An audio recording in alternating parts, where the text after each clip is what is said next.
For those not in the know, a s'more is a popular campfire concoction in which a roasted marshmallow is planted on top of a piece of chocolate and thrust between two graham crackers. Indeed, when it first entered American... 5 ways British and American camping is very different. I obviously know what UK camping is like, and I know people that have been camping and stuff. Yeah, let's jump straight into this video and check this out.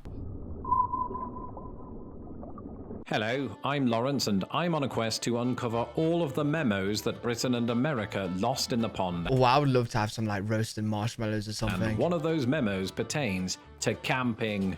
This past Labor Day weekend, I decided to get away from it all and do what many Americans are doing at this time of year, pitching a tent at a campsite. Really? While this was largely intended as a mini vacation. Wait, is this like a very, very common thing to do then? Go camping in America? And not the setup for a video, I did nonetheless have a lot of thoughts about the many ways in which camping differs between Britain and the United States. Here are 5 of them.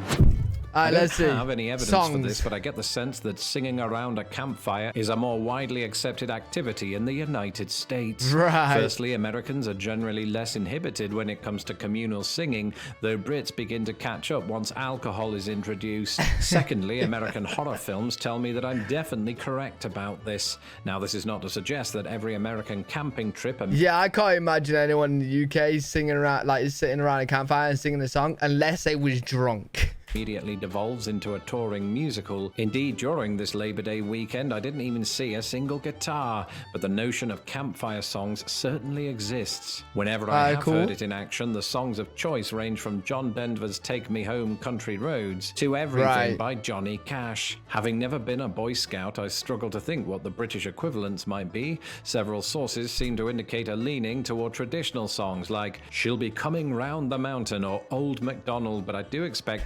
Bro, in no one he is going or is singing Old MacDonald around a campfire. We're probably singing the American songs. A hearty rendition of Come On Eileen once the Heineken kicks in. I've just realized that's not applicable to Boy Scouts officially. Merely from my own experience. You know what? I would glamp. In fact, I would actually camp. I'll do both. I'll do both. Of camping in both countries, I long ago fell under the misconception that glamping, a portmanteau of the words glamorous and camping, was chiefly an American thing. After all, it seemed that every American I spoke to couldn't quite believe that me and my British friends would sleep in our tents without the added comfort of an inflatable mattress. Roughing it was all part of the, you know, glamour. It didn't help, of course, that I assumed that the word glamping was of American origin. I mean, the country does have quite a history of coining travel-themed portmanteaus like staycation and motel. But the first known instance of the word can be traced back not to the United States, but to the United Kingdom in 2005. Indeed, the practice of glamping... See, I'm not... Yeah, if I was going to go camping in the UK... They'll probably have sleeping bags, right? Do people take air mattresses now or not? Goes back way further. In the 16th century, the Scottish Earl of Atholl hosted King James V up in the Highlands. The story goes that the king's visit took place inside a tent, which was filled with amenities from the Earl's palace. And then there's the wild account of Henry VIII's meeting with Francis I of France. In 1520, they each attended the Field of the Cloth of Gold summit, in which almost 3,000 tents were erected in northern France with access to fountains that produced only wine. I can only imagine that these were installed to appease protests over the lack of public Wi-Fi. And today, I can't lie, that sounds like a very good event. Is practiced in both countries by people seeking a brief vacation in the great outdoors without breaking their backs in the process. And while America might not be able to claim the word glamping as its own, it makes up for it with these.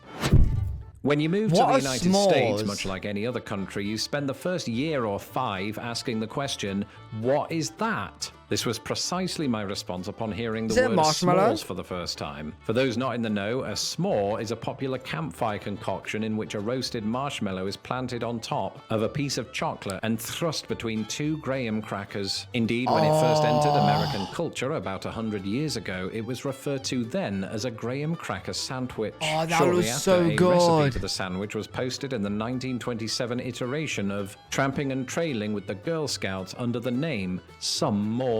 The contraction s'mores was common in American cookbooks by the 1950s. Now, while I certainly never encountered them in Britain, it wasn't unusual to roast and eat marshmallows by themselves. Yo, listen, I said at the start of the video, I would love a roasted marshmallow, but give me a s'more over that any day of the week. Chocolate, marshmallow, and some crack. Oh.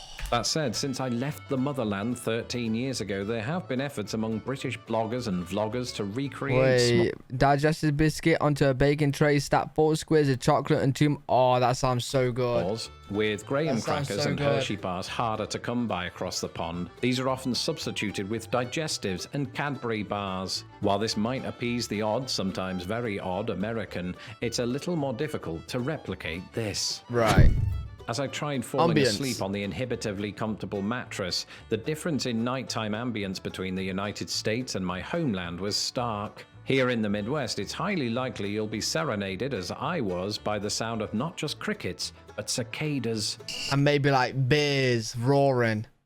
Wait, what sound do bears actually make? Wait, actually, what sounds do bears actually make? I've never actually thought... They just like growl, don't they? I don't even know.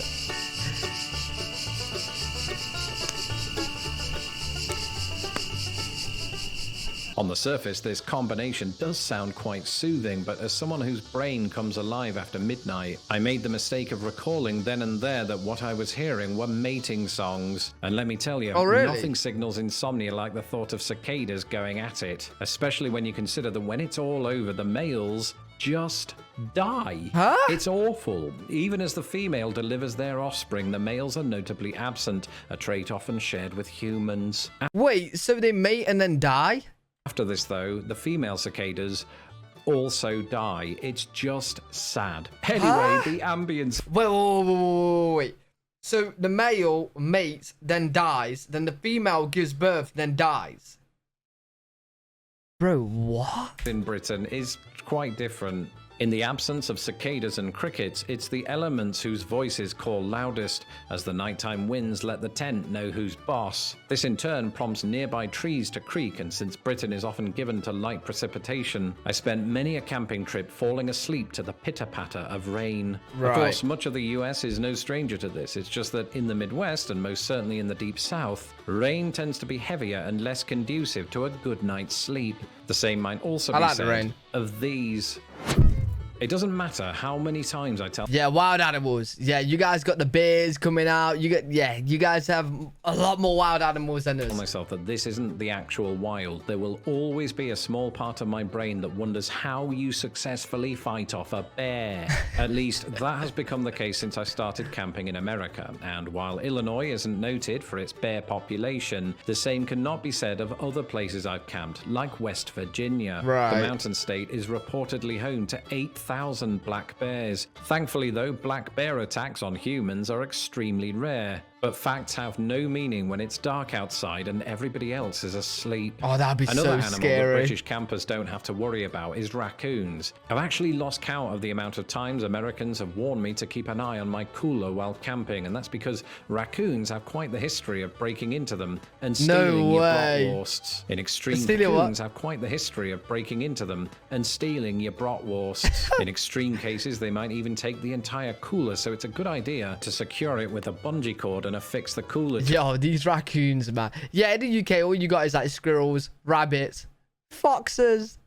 That's it, though. To a tree and put the tree inside a safety deposit box and blast the whole thing off into space. We didn't encounter any this time. In Britain, the animal I most remember being concerned about while camping was the fox. And when I say concerned, I mean I thought about it for a second and then fell to sleep. You see, Britain just doesn't have so-called dangerous animals on the level of the United States. In fact, it probably says a lot that foxes are also found throughout the United States and yet barely come up in this particular conversation. And why would they when America has bears, snakes, black widows, alligators, and pumas, all of whom, it should be said, are statistically... Wait, America has pumas?